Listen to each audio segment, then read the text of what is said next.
गोस्वामी जी के दो शब्द हैं, मंदिर और भवन। कभी किसी ने इस पर गंभीरता से विचार नहीं किया। उनकी चौपाइयों में मंदिर को अलग, भवन को अलग कहा गया। दो शब्द, मंदिर और भवन।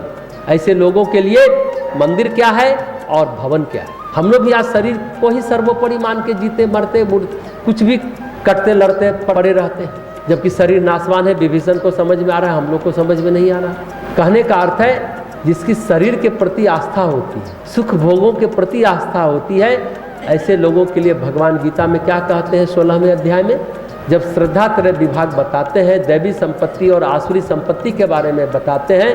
असुर कहाँ रहते हैं? भगवान कहते हैं जहाँ दंभ है, घमंड है, अभिमान है, कठोरता है, अहंकार है, वहाँ असुर लोग रहते हैं। अगर जिस दिन हमारे अंदर अहंकार आया, समझिए हमारे अंदर राक्षस प्रवेश कर गया। दंभ आ गया, घमंड आ गया, अभिमान आ गया, कठोरता पूर्वक व्यवहार करते हैं, कर्कश वाणी बोलते हैं, समझे कि असुर का प्रवेश हमारे अंदर हो गया, असुरता स्थापित हो गई। ये लोग अपने घर को मंदिर मानते हैं और खुद बैठकर के देवता की तरह अपनी पूजा करते हैं। ये अहंकारी लोग। दंभ और अहंकार एक दूसरे से जुड़े हुए हैं। दंभ का मतलब देखो मैंने प्राप्त कर लिया, और अहंकार मतलब मैं प्राप्त कर लूंगा, मेरे लिए कुछ भी असंभव नहीं। ये कोई समाज सेवा करने नहीं जा रहे ऐसे लोग, ये केवल आडंबर फैलाते हैं। इनमें कामनाएं और आसक्तियां कूट कूट कर भरी हुई हैं, जो दंभ और अहंकार से है। मैंने ये कर लिया, मैंने वो कर लिया, मैं ये कर लूँगा, मैं वो कर लूँगा। ऐसे महत्वाकांक्षी लोग आसुरी विचार के पोषक हैं और आसुरी चेतना को धारण करते हैं। आसुरी ऊर्जा, आसुरी शक्ति उनके अंदर आप्लावित है। ये आसुरी संपदा है। दैवी संपदा क्या है? भय का सर्वथा अभाव। दैवी संपत्ति की चर्चा भगवान कृष्ण करते हैं अर्जुन से, तो पहला शब्द बोलते हैं अभयम। भय का सर्वथा अभाव, अंतःकरण की पूर्ण निर्मलता, तत्व ज्ञान के लिए ध्यान योग में निरंतर दृढ़ स्थिति, सात्विक दान, इंद्रिय संयम, भगवान की, देवता की और गुरुजनों की पूजा, भगवान के नाम और गुणों का कीर्तन, वेद शास्त्रों का पठन पाठन और आंतरिक सरलता। यह है दैवी संपत्ति। अब देखिए इस 16वें अध्याय में 24 श्लोक है भगवत गीता में।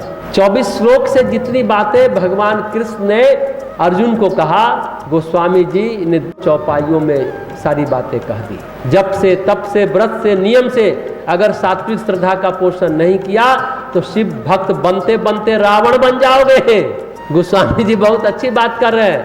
अरे हमसे बड़ा पुजारी कौन होगा, हम तो बड़े नियमित ये करते हैं, वो करते हैं। रावण मत बन जाइए, घमंड मत करिए कि हम पूजा हमारी पूजा श्रेष्ठ है, बाकी निकृष्ट है।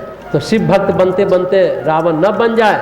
तो शास्त्रों में जो नाना प्रकार के साधन बताए गए हैं वही चारा के समान है, वही सात्विक श्रद्धा रूपी गाय का चारा है। लेकिन एक समस्या है, जो लोग बहुत बुद्धिमान होते हैं ना, वो करते कम है और जो करते हैं वो बुद्धि से दूर भागते हैं। जो बुद्धिमान लोग हैं काम कम करते हैं, जो काम ज़्यादा करते हैं वो बुद्धि से दूर भागते हैं। बुद्धिमत्ता में अगर निष्क्रियता आ जाए और सक्रियता से बुद्धिहीनता आ जाए तो दोनों बातें अधूरी हैं। बुद्धिमत्ता में अगर निष्क्रियता आ जाए और सक्रियता से बुद्धिहीनता आ जाए तो दोनों अपने अपने जगह अधूरा है। जैसे किसी बुद्धिमान व्यक्ति ने घर में दूध न रहने पर, देखिए क्या करता है, घर में दूध न रहने पर अतिथि के सामने 1 किलो चारा लाकर रख दिया, कहा चारा खा लो।